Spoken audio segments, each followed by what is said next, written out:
Police today found 6 more bodies under the home of suspected killer John Gacy.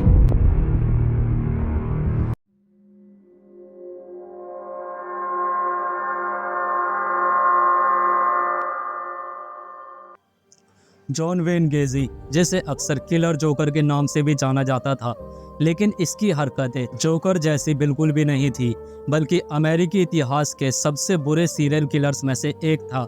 John when Gaethje एक psycho serial killer और एक rapist था, जिसने कम से कम 33 से भी ज़्यादा लड़के लड़कियों की हत्या की और उनका रेप करके उनको मार डाला। और इतना ही नहीं, उनकी डेड बॉडी को इसने अपने ही घर के नीचे दफना दिया। कभी कभी जोकर की ड्रेस पहनना और मेकअप करने की इसको आदत थी, जिसके चलते इसको जोकर किलर के नाम से भी जाना जाता था। व्हाट्स अप एवरीवन, मेरा नाम है डॉक्यूमेंट्रो एंड आज जो केस हम देख रहे हैं वो मेरे पास किसी ने भेजा नहीं था, बल्कि इस केस के बारे में मैंने बहुत पहले पढ़ा था, क्योंकि ये केस एक साइको सीरियल किलर के ऊपर था।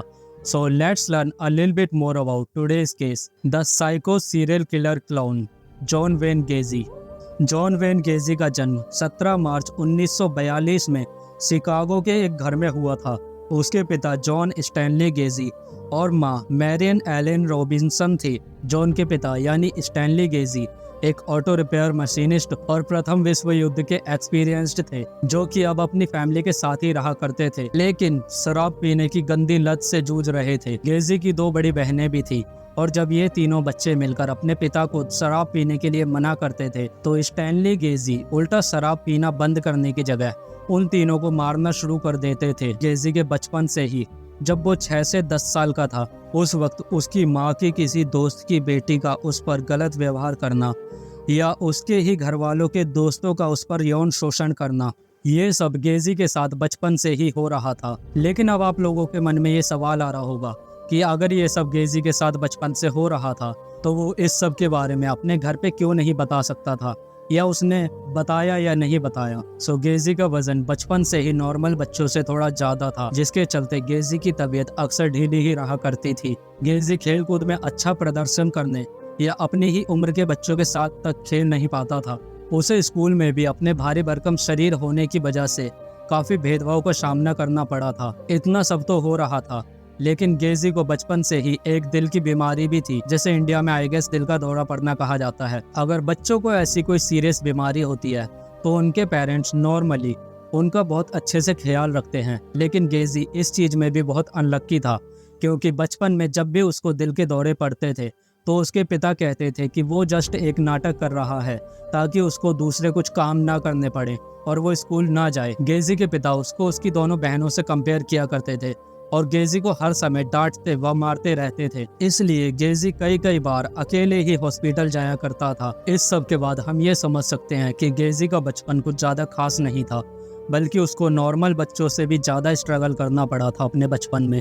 गेजी का जैसे तैसे करके स्कूल ख़त्म हुआ और अब वो ग्रेजुएशन करने लगा। गेजी ने शिकागो में नॉर्थ वेस्टर्न बिजनेस कॉलेज में एडमिशन लिया और वहाँ से ग्रेजुएशन करने के बाद अब उसको तलाश थी एक नौकरी की, जिसमें कि वो अब एक शूज़ की कंपनी में एज अ सेल्समैन, फिर बाद में मैनेजर के रूप में काम करने लगा। यहाँ तक हम देख सकते हैं कि अभी तक एज एन अडल्ट गेजी की लाइफ सही चल रही थी। और साथ ही में 1964 में उसकी मुलाकात एक लड़की से हुई। वो लड़की फाइनेंशियली काफ़ी स्टेबल थी, क्योंकि उसके पिता के 3 मैकडी रेस्टोरेंट थे, जिसके चलते गेजी ने उससे शादी कर ली और गेजी उन्हीं रेस्टोरेंट के मैनेजर के रूप में उसके ही साथ रहने लगा। गेजी शिकागो के एक जॉली जोकर क्लब में एज ए मेंबर जुड़ गया था, जिसमें कि वो बच्चों की पार्टियां हो या चैरिटी फंड रेज करना हो, उसमें जोकर की ड्रेस पहनकर और मेकअप करके जाया करता था। वो खुद को जोकर के रूप में एक दूसरी पर्सनैलिटी बताता था, जिसको वो बोलता था पोगो द क्लाउन या फिर पैचेक द क्लाउन के नाम से। लेकिन अभी तक उस शहर में सब कुछ अच्छा चल रहा था, गेजी भी अभी तक सही था, उस पर कोई क्रिमिनल आरोप नहीं थे। लेकिन ये सब तूफान से पहले की शांति थी, क्योंकि गेजी की ये दूसरी पर्सनैलिटी एक साइको सीरियल किलर के रूप में बदलने वाली थी। गेजी का सबसे पहला शिकार बना एक माइनर लड़का, जिसने आरोप लगाया था कि गेजी ने उसके साथ यौन शोषण किया। इसके बाद दूसरे लड़के ने भी पुलिस में शिकायत दर्ज की, जिसने बताया कि गेजी ने उसके साथ यौन शोषण करके उसको मारने की कोशिश की थी। पुलिस ने गेजी को उस टाइम गिरफ्तार कर लिया और गेजी को 10 साल की सजा सुनाई गई थी। बाद में ये सज़ा कम करके सिर्फ 18 महीने की कर दी। जब गेजी जेल में था तो उसकी वाइफ ने उससे डिवोर्स ले लिया। गेजी के साथ ये सब चल रहा था। अब उसके अंदर का साइको सीरियल किलर धीरे धीरे करके बाहर आ रहा था और वो अपने नए नए शिकारों को पकड़ता था। उसके शिकार बनते थे माइनर बच्चे और उनके साथ यौन शोषण किया करता था। गेजी हमेशा माइनर बच्चों को ही पकड़ता था, लेकिन गेजी पे अब कोई आरोप नहीं लगते थे क्योंकि वो बच्चों को इतनी बुरी तरह से डरा देता था कि कोई उसके खिलाफ कोई रिपोर्ट नहीं लिखवाता था। सो गेजी ने 1972 में एक कंपनी शुरू की जिसका नाम उसने पीडीएम कॉन्ट्रैक्टर्स रखा था। और गैस व्हाट, इसमें ज़्यादा से ज़्यादा वर्कर्स सिर्फ माइनर एज के बच्चे ही थे जो कि हाई स्कूल में पढ़ते थे। गेजी ने सोसाइटी में तो एक अपना नॉर्मल चेहरा बनाए रखा था, लेकिन वो अंदर ही अंदर एक साइको सीरियल किलर भी था। गेजी ने शिकागो में ही एक दूसरा घर खरीदा। गेजी ने अभी तक कोई हत्या नहीं की थी, बल्कि वो जस्ट बच्चों को बुलाता और उनके साथ यौन शोषण करता था। और इस घर को खरीदने का भी एक रीज़न था जो बहुत ही जल्दी हम सबके सामने आने वाला है। गेजी ने अपना सबसे पहला मर्डर जनवरी 1972 में किया था, जब उसने एक 16 वर्षीय लड़की जिसका नाम टिमोथी मैककॉय था उसके साथ सेक्स करने के लिए अपने घर पर बुलाया। और अगली सुबह गेजी ने मैककॉय को चाकू के साथ बेडरूम के दरवाजे पर खड़ा देखा और उस पर हमला करने के लिए दौड़ा। वो जल्दी से उस लड़के के हाथ से चाकू छीना और उसको वहीं पर चाकू से मार डाला। लेकिन बाद में गेजी ने नोटिस किया कि उस लड़की ने चाकू गेजी को मारने के लिए नहीं, बल्कि उसने जस्ट अभी नाश्ता बनाया था, तो वो चाकू इसलिए उसके हाथों में था। लेकिन गेजी को अब ये पता लगा कि उसको लोगों को मारकर बहुत अच्छा लगता है और वो खुद से ही बोलता है कि हत्या करके उसको सबसे ज़्यादा मज़ा आया। सो ये गेजी का पहला मर्डर था। और अब गेजी इसके बाद रुकने वाला नहीं था क्योंकि उसकी ये भूख अब बढ़ने लगी थी।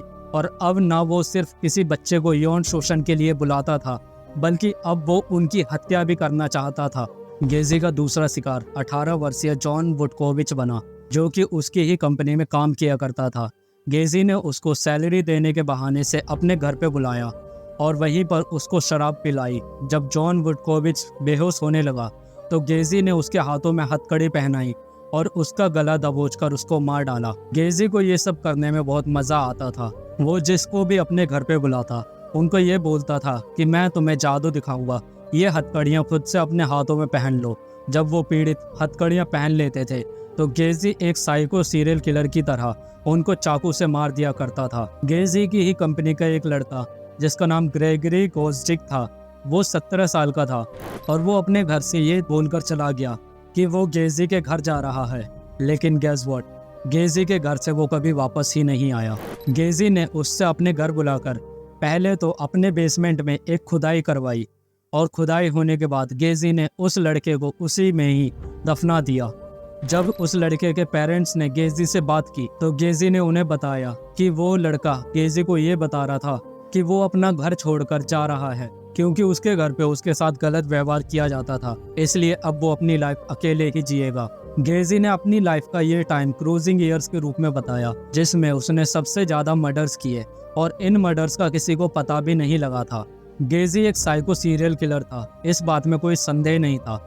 और वो साल में 1-2 नहीं बल्कि 3-4 मर्डर्स किया कर देता था। एंड नो डाउट उसको इस चीज़ को करने में बहुत मज़ा आ रहा था और वो इन सभी हत्याओं को करके अपने ही घर में दफना देता था। गेजी सबका मर्डर कर देता था, लेकिन 19 साल का एक लड़का जिसको उसने बस स्टॉप से किडनैप किया था, उसे अपने घर लेकर आया और उसे बहुत बुरी तरह से मारने लगा, जिसके साथ बाद में उसने यौन शोषण किया और उसको इतना मारा कि अब वो मौत की भीख मांगने लगा।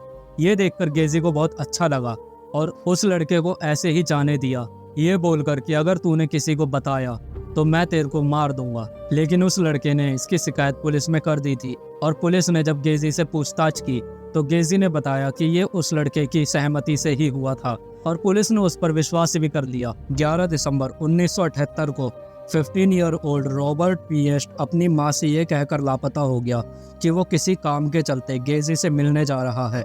बाद में पिएस्ट के घर वालों ने पुलिस में उसकी मिसिंग रिपोर्ट लिखवाई, जिसके चलते फाइनली पुलिस ने अब गेजी के घर पे तलाशी लेने का फैसला किया। जब पुलिस ने गेजी के घर पे तलाशी लेना शुरू किया तो उनको जो जो मिला वो देखने के बाद खुद पुलिस वाले क्या पूरा शहर हैरान हो गया था। उनको गेजी के घर में अलग अलग तरह की चीज़ें मिली जो कि उन्हीं लोगों की थी, लोग भी नहीं बल्कि वो जस्ट बच्चे थे जो कि मैक्स टू मैक्स 19 से 20 साल के थे। 1979 में गेजी को गिरफ्तार कर लिया गया, जिसके कुछ महीनों बाद पुलिस ने उसके घर में और सबूत ढूंढने के लिए उसके घर को तोड़ना शुरू करवाया। जब उस घर को तोड़ा जा रहा था तो उसमें अलग अलग तरह की चीज़ें मिल रही थी और जो लोग उस घर को तोड़ रहे थे उनका कहना ये था कि अगर शैतान आज भी जिंदा है तो वो इसी घर में रहता है। 12 मार्च 1980 को गेजी को 33 हत्याओं का दोषी पाया गया और वह अमेरिकी इतिहास में सबसे क्रूर सीरियल किलर के रूप में जाना जाने लगा। गेजी ने अपनी गिरफ्तारी होने के बाद बहुत सी अपीलें दी और ये बताया कि वो मेंटली अनस्टेबल था, पर कोर्ट ने उसकी सभी अपीलों को खारिज कर दिया और अक्टूबर 1993 में अमेरिकी सुप्रीम कोर्ट ने गेजी की अंतिम अपील की सुनवाई को इनकार करने के बाद 10 मई 1994 को उसकी फांसी की तारीख तय कर दी। फांसी की तारीख तय होने के बाद भी वो खुद को ये एक्सेप्ट नहीं कर रहा था कि ये सारी हत्याएं उसने की हैं, बल्कि वो ये बोलता था कि उसके अंदर अलग अलग तरह की पर्सनैलिटीज़ हैं, जिसमें से एक जोकर है जो कि साइको सीरियल किलर है।